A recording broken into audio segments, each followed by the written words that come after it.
During the meanwhilest... No.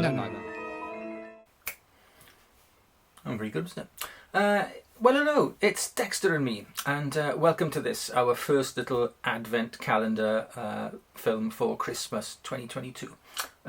Regular viewers and subscribers may know that we are going to attempt to upload a film every day between now and including Christmas Eve. So yeah, our own little during the meanwhilest advent calendar, something nice for you to open every day. Kids these days, they have advent calendars with, God knows, iPads in them probably, but back in the day, when I was a kid, I had the same advent calendar every year for God knows how long. In the end, it became a bit of a family tradition to have, the same one, and it was just like, a door for every day, like advent calendars do, and behind every door was just a little picture. So no chocolate, nothing like that. No gift, just a little picture, and I loved it. And it's very appropriate for today's video, and I'll get onto that in a bit.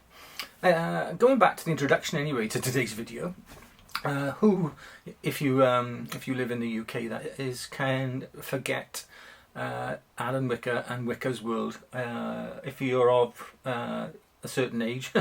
And older, then I'm sure you will fondly remember Wicker as he travelled around the globe, bringing us, sights and sounds and, whatever from the far-reaching corners of the earth into our living rooms, for, 40, 50 years. Absolutely fantastic, unmissable television. But another TV programme, not Wicker's World, Frozen Planet, I think it's Frozen Planet 2, maybe. That has inspired today's little video, anyway, not Alan Wicker. And the reason being is, if you watched or saw any of Frozen Planet, and if you haven't, I implore you to get one BBC iPlayer and, if it's still up there, watch it. And if you're in, if you're outside the UK, and you can't get it, get a VPN. It's well worth getting a VPN and then changing your location to the UK, looking at BBC iPlayer and watching David Attenborough's Frozen Planet. It was terrifying. Beautiful television, fantastic, award-winning, as I'm sure it will be. Just fantastic broadcast television. From a broadcast television legend in David Attenborough. But it was scary, it was terrifying, as well as being entertaining, it was terrifying. And the reason behind the horror is global warming, and it's accelerating. It's no longer going to be our grandchildren's or great-grandchildren's problem. It is our problem. It's our problem right now.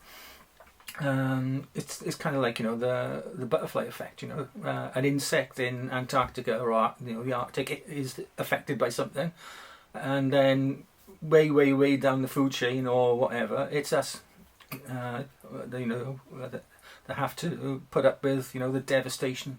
An example of which is the pack ice in the Arctic, which is reducing at an alarming rate, and they think that by 2030 there will be no summer pack ice at all at the North Pole, which is terrifying on a number of reasons, but one of the main ones being, if there's no pack ice, there's nowhere for seals to mate and to grow over summer, and if there's nowhere for them, there's nowhere for the polar bears to hunt them. So seals can't have their pups because there's no ice for the pups to survive on until they can swim in the sea. And if there's no seals, there's no food for the polar bears. So what's happening now is the polar bears are migrating to where humans are living and mingling with humans in parts of Russia, Arctic Russia, obviously with terrifying consequences. I wouldn't fancy waking up and finding a polar bear next to me in bed. It's quite a frightening prospect. But we're all going to be affected unless we do something, and therefore I wanted to raise a topic for debate with this video, excuse me,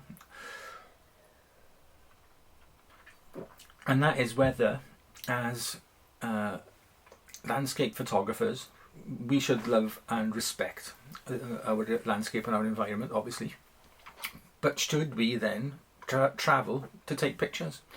And my point for debate is that I don't feel we should make a dedicated trip of longer than 1 hour by car from our homes, so nowhere outside a radius of 1 hour, to make a dedicated landscape photography trip. I mean, if you go in somewhere anyway, like to visit family or friends, or on your holidays, then by all means take your camera with you, fill your boots and take as many pictures as you want. But I don't think we should be making dedicated long dedicated trips to take pictures. There are enough landscape photographers in every corner of the British Isles, and there is enough landscape for all of us in our own little corner to keep us going, forever and ever.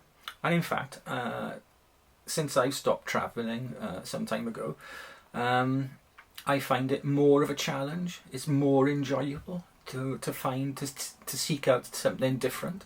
And when you do find something different on your own doorstep even, and it is so satisfying to go and take those pictures, knowing that in a lot of cases you may have just walked, so there is no carbon footprint impact on your journey at all. Now obviously some of you are going to disagree with that, and you're more than welcome to, but all I'm saying is I've not travelled anywhere for I haven't been abroad since 2013, and primarily because of my cancer diagnosis, but also because in 2014 we had Dexter, so we don't really want to go anywhere without him. But prior to that, I had my fair share of family holidays and cycling training camps, but I never really took much in the way of pictures, to be honest. And I'm kind of regretting that now, because I'm not going to go back to these places. But when I was on my training camp, we had like 1 day off in a fortnight, and basically just spent that eating and sleeping as much as we could before the next block of hard work. And then when I was on holiday with Lisa initially as a couple, and then with Beth and as a family, I didn't want to take away from my time with them to go and take pictures somewhere. I did take a couple, but I never took a proper landscape kit with me. It was either my phone or just a little point and shoot camera. So never really took advantage of being on location anywhere to take pictures. And I'm never going to get on an airplane ever again if I can help it. I certainly don't want to do that, and I don't want to drive far just to take a picture. If I go and see my sister in Kent, fair enough, I'm there anyway. I've gone there for that. I haven't gone there to take pictures. I've gone there to see her. If I go like Scotland on holiday, I'm there on holiday not to take pictures, but I'll take pictures while I'm there. Anyway, yeah, so let me know what you think. Did you watch Frozen Planet? And if you did it have the same effect on you as it's had on me? The same scary effect?